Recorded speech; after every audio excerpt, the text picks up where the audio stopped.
பாருங்க, பேக்கிங்கோடயே அப்படியே இருக்கும்.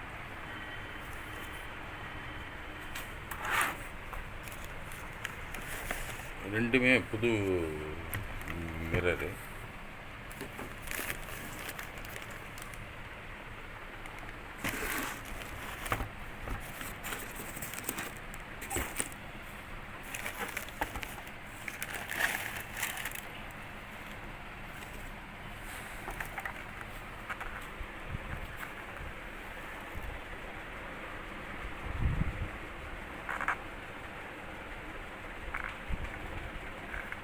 கீழேயே நெட்டு போல்ட்டு எல்லாமே கொடுத்துருக்கான் மிரரு.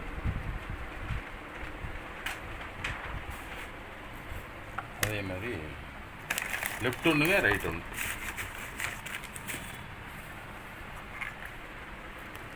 நல்லா வியூ, ரியர் வியூ நல்லா கிடைக்கும் சார். ஏ கிளாஸாக இருக்கும். நம்ம அந்த சைடு மிரர் இதே நம்ம பார்க்க வேண்டியதில்லை. நீட்டாக இருக்கும், பார்க்குறதுக்கு லுக்காகவும் இருக்கும். அப்படியே பார்த்தீங்கன்னா வண்டியை எடுத்துகிட்டு போனீங்கனாலே மினிஸ்டர் வண்டி மாதிரி நீட்டாக இருக்கும். இந்த பேக்கிங்கோடய அப்படியே இருக்குது.